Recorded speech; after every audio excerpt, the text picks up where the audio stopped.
Alright guys, how's it going? Welcome back. Now I know this channel is usually filled with bargain BMWs, scruffy old Mercedes and the odd £5,000 Bentley, but today we're going back to basics. Today we're in a car that put millions of people on the road. It's this. It's a 1972 VW Beetle, and it's one of the most iconic cars ever made. But what's it like to live with in 2025? Does it still make a good usable classic? And does it deserve its cult following? Well, today we're going to find out. The VW Beetle doesn't really need much of an introduction. It was designed in the 1930s by Ferdinand Porsche under the instruction of the infamous Adolf Hitler. It was known as the Type 1 until it finally got its Beetle name in the 60s, and it was one of the best-selling cars of all time with over 21 million units built. It's hard to believe, but this was built well into the 21st century, making it the longest production period of any single generation of automobile. This particular model is from 1972, which means it features one of the old air-cooled engines. I'm currently in the south of Spain in the middle of summer, on one of the hottest days of the year, in an air-cooled car. Should be fun, shouldn't it? This particular series of Beetle came out in 1968, but it essentially uses the same formula. So you get an engine in the back, which powers the rear wheels, and, well, not a lot else. It has, under here, so I'm told, a little 1.2 litre flat-4 engine with around 34 brake horsepower. So it'll do 0 to 60, allegedly. I've driven this car all morning, and I haven't actually managed to get to 60, but it is quite a charming little thing. It certainly turns heads and gets an awful lot of looks. And I suppose really speed isn't the whole point of this car. It's more about the whole experience. It's a very characterful car. I mean, let's face it, you don't buy one of these cars for performance, do you? You buy it for style and character. I should point out at this early stage that I've never been a huge fan of the original Beetle. But having said that, having driven it now all morning, it is growing on me. I mean, just look at it. It's really hard not to like it. It's got way more character than most modern cars. I mean, take a look at that Qashqai next to it, for example. Boring. This is a car that's brimming with personality. The grey Qashqai, on the other hand, is not. This one's finished in like a Cotswolds cottage green, and I think it's adorable. You get chrome bumpers front and rear, these little bug-eyed headlamps, and these running boards. It's like something from a kid's storybook. It's almost impossible not to smile when you see it, which is weird considering this was the brainchild of one of those evil men of the 20th century. I think it's a very balanced design. I love the little door mirrors and I love the quarter lights. Also, I've been told by the owner it's a very easy car to work on, so it could be the perfect usable classic. Now inside the old Beetle, it's just as simple, and I mean that in a good way. You get a nice wooden steering wheel, a speedometer, and a little fuel gauge, but that's about it. There are no screens, no driving modes, no start button, just a simple key, turn it on, and off you go. Now, the seats are thin, but weirdly comfortable. They're really bouncy. But on the downside, there's not an awful lot of room in here. It's a bit like driving an old Defender. There's nowhere for your elbow to go, there's nowhere for your left leg, and the pedals are hinged from the floor, not up top. So I do feel a bit like a bus driver. Visibility in the hardtop Beetle I imagine would be quite good, but in this convertible when the roof's down, you just can't see an awful lot. And those little cute door mirrors are more of a gesture than a useful tool.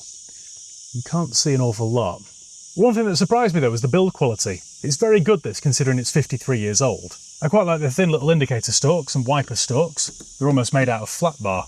They're very easy to use. But again, the whole interior is just very honest and very charming. Even the little glove compartment looks like it was made by Smeg. It's quite a cool viewpoint you get here behind the steering wheel because you're looking out over that iconic curved bonnet. I like the fact that you've got that vertical chrome strip that leads to the VW badge. It's all very 1950s, and I like that. I know I'm overusing the word charming here, but listen to this little charming horn. Anyway, shall we fire her up so you can hear this little flat 4 in action? Sounds quite good, doesn't it? Again, it's just brimming with character for such a little engine. Really makes a statement. Anyway, shall we get this little German car on the road? Let's do it. Firstly, let me put my seatbelt on, which is somewhere around the back here. Watch my elbows, because there's no room for them. There we go, right. Handbrake off, dip the clutch, find first, and we are away.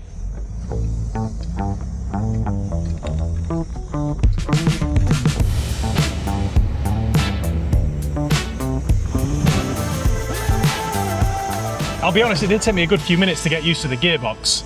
I keep finding myself getting third when I really wanted first.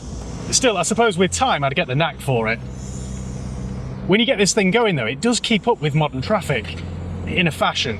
It's not dangerously slow or anything, it just takes it a couple of seconds longer.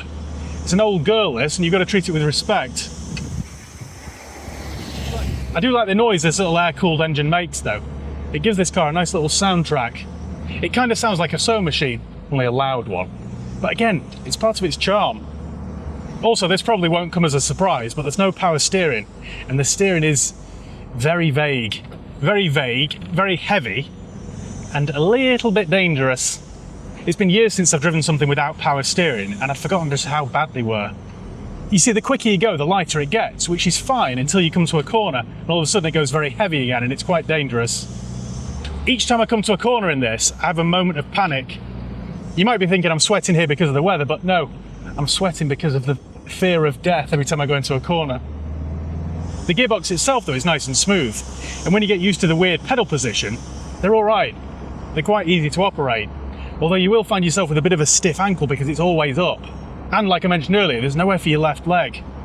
What this car does really is make you appreciate modern design.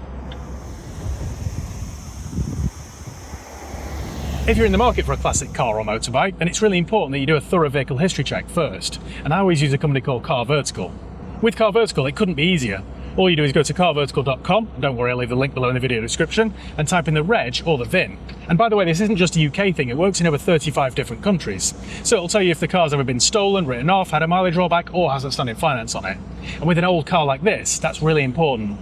In addition to that, it shows you the ownership changes, the reg plate changes, the MOT history, all that sort of stuff. So it's a really valuable tool.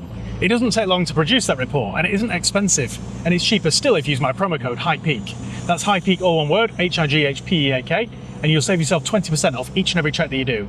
And you can use that promo code as many times as you like. So thanks Car Vertical for sponsoring today's video. Right, back to the Beetle.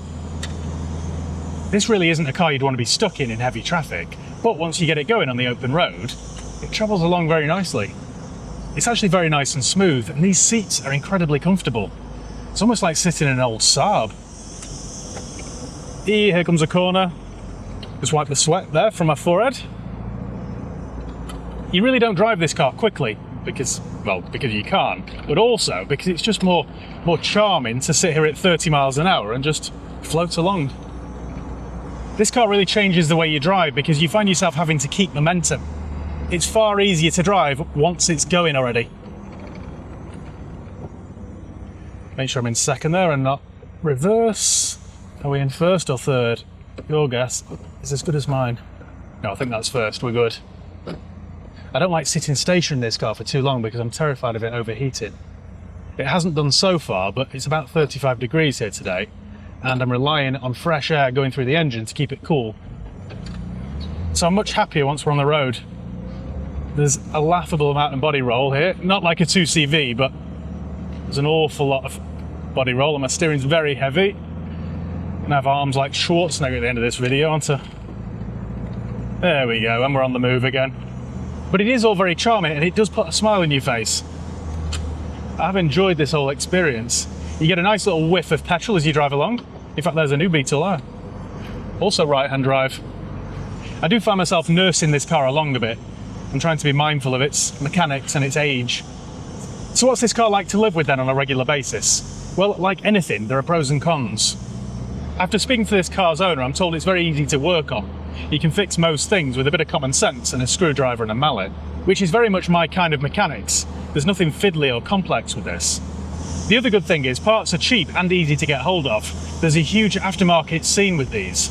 You know, this is the second best-selling car of all time with 21.5 million examples sold. So as such, there are lots of clubs to join and lots of enthusiasts out there to help keep these on the road.